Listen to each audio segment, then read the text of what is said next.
Sewing Circle. My name is Leslie and this is Friday Sews.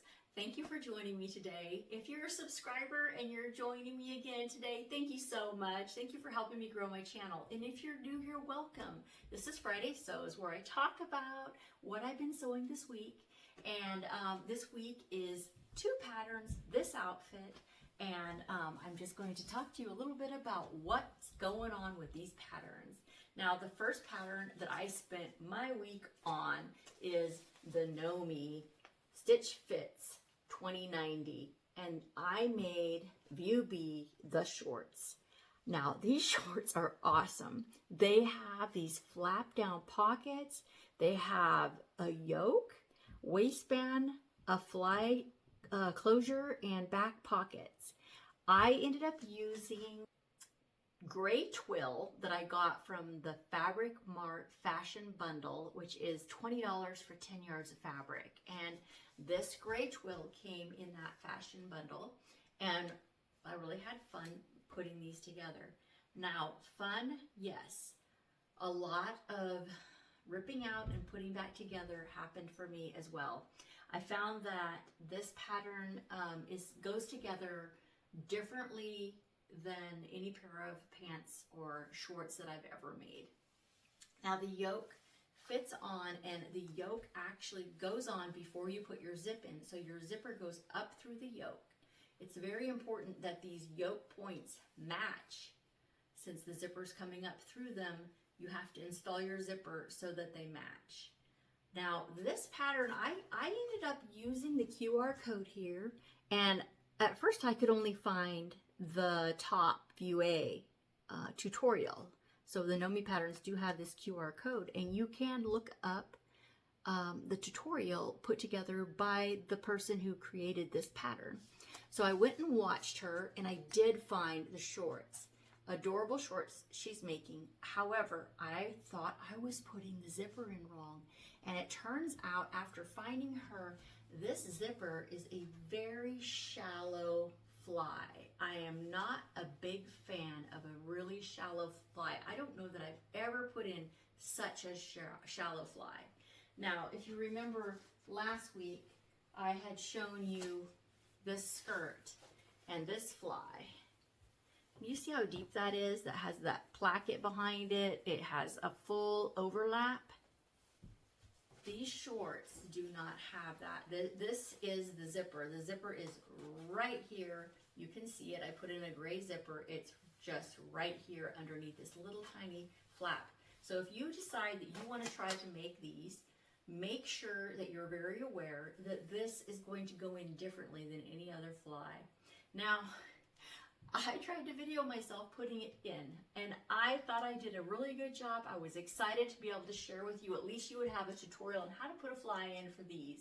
However, when I went in to edit, put it all together, parts of that install were not being videoed when I thought they were being videoed. So I'm very sorry. I spent a lot of time trying to video it and give a tutorial. I will be making a tutorial with a different fly soon on my channel, I promise.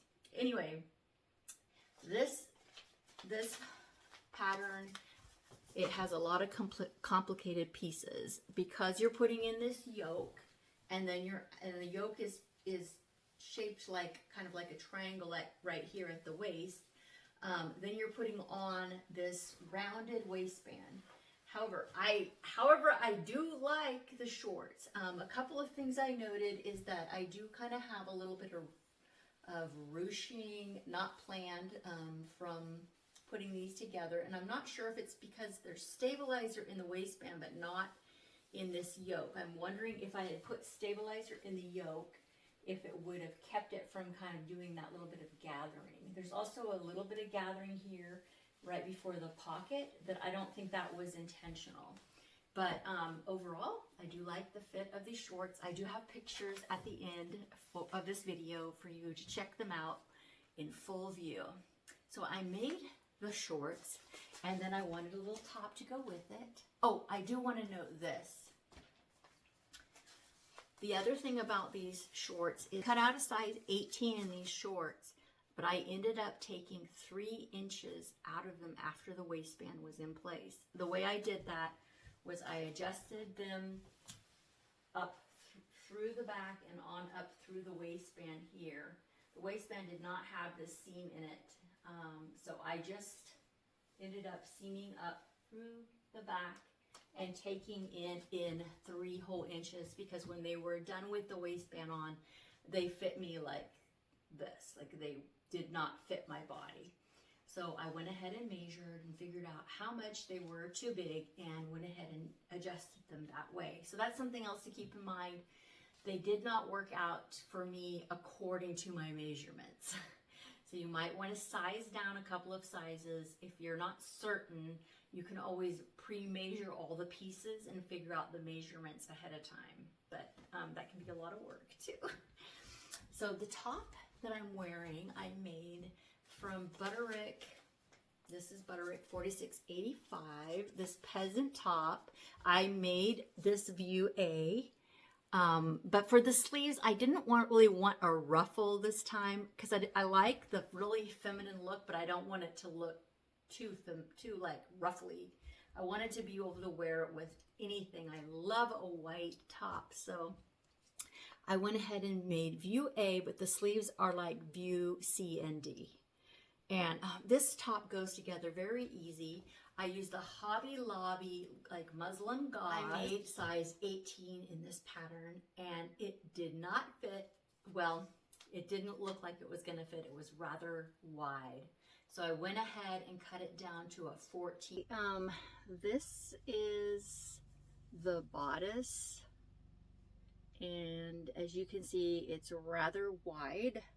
I have cut it down 2 sizes. The measurement said I needed a size 20. When I cut out the size 20, it was so huge. I cut it down 2 sizes to the size 16 to fit my bust, which I am a 40 double D. And so this is what it's looking like, cut down 2 sizes. I think it's gonna work. It's gonna be rather full, but it gathers in, and I don't mind it being a little blousy. I just didn't want it to be too blousy. After I had seamed the side seams together and held it up, it was about this wide, I swear. It was like this wide, and I did not want all of this fabric. I wanted it to fit me like it does now. So I cut it down to a size 14, which was several bust sizes smaller, and it fits great. I went ahead and just hemmed the bottom of it. I had considered putting an elastic band in, but I decided just to go with a looser fit. I love the fact that this muslin gauze is very breathable. It's very nice for spring and summer, very fresh. I just love a white top. It's just so feminine, so fresh, and absorbent, breathable. And so overall, I just really like how this whole outfit came out. The shorts were work, but the next time I make them, it'll be easier and better. And I do think I will go ahead and put like a really light interfacing in that yoke before putting it all together. I went with a button for the fly, and that was another thing, is like this, if you look, when I don't button it, they don't line up perfectly here. Despite me really watching my seam allowances, I made the buttonhole and button so that it would line up. So I guess that's that's the things that I would put out there for expectations when you're putting together some of these patterns. Expect to take your time. Don't be fretful if you have to take things apart. Don't be fretful if you have to adjust things. It's all a learning curve, and if something doesn't turn out, it's not the end of the world. And if something isn't working for you, pivot and try it a new way.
not a lot more to tell you about both of these patterns. I do love them. I will be making more. And thank you for joining me today. I hope you have a great weekend. I'll talk to you next week.